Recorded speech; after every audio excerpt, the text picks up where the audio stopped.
भगवान कृष्ण की एक बहुत ही सुंदर कहानी है। एक बार भगवान कृष्ण अपने प्रिय मित्र अर्जुन के साथ वन में घूम रहे थे। घूमते घूमते उन्हें एक गरीब ब्राह्मण मिला जो बहुत दुखी और परेशान दिख रहा था। अर्जुन ने उस ब्राह्मण से उसकी परेशानी का कारण पूछा।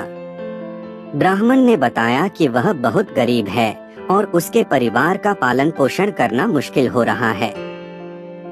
उसने सुना था कि भगवान कृष्ण बहुत दयालु हैं और सबकी मदद करते हैं, इसलिए वह उनसे मिलने आया था, लेकिन उन्हें ढूंढ नहीं पाया। अर्जुन को उस ब्राह्मण पर बहुत दया आई। उसने ब्राह्मण से कहा कि वह उसे भगवान कृष्ण के पास ले जाएगा। जब वे दोनों कृष्ण के पास पहुँचे तो अर्जुन ने ब्राह्मण की गरीबी और दुख के बारे में बताया और कृष्ण से उसकी मदद करने का अनुरोध किया।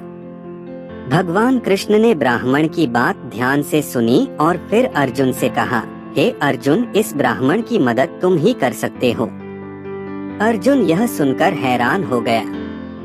उसने कहा, हे कृष्ण, मेरे पास तो इतना धन नहीं है कि मैं इस ब्राह्मण की गरीबी दूर कर सकूं।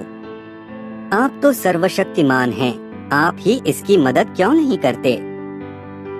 कृष्ण मुस्कुराए और बोले, अर्जुन, मैं हर किसी की मदद उसके कर्मों और भाग्य के अनुसार ही करता हूँ।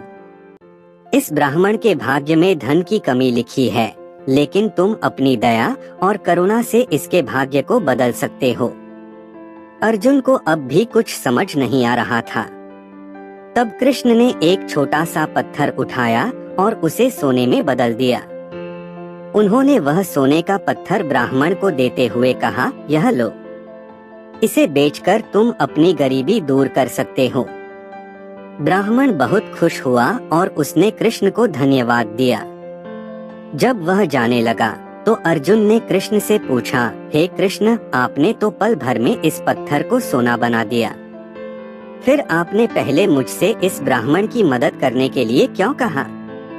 कृष्ण ने उत्तर दिया, अर्जुन, मैंने तुम्हें इसलिए कहा क्योंकि मैं चाहता था कि तुम्हें यह एहसास हो कि दूसरों की मदद करने का महत्व क्या है।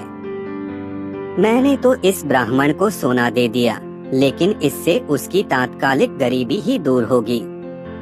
असली मदद तो तब होती है जब तुम किसी को सहारा देते हो, उसे प्रोत्साहित करते हो और उसमें आत्मविश्वास जगाते हो।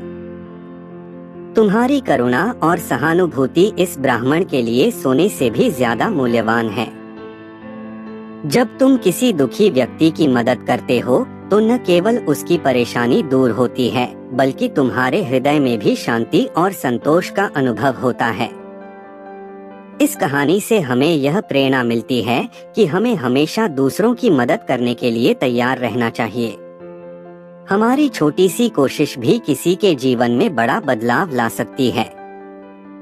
सच्ची सहायता केवल भौतिक धन देने में ही नहीं है, बल्कि दूसरों को भावनात्मक और नैतिक समर्थन देने में भी है। दोस्तों, इस वीडियो में बस इतना ही। मिलते हैं अगले वीडियो में। जय श्री कृष्ण।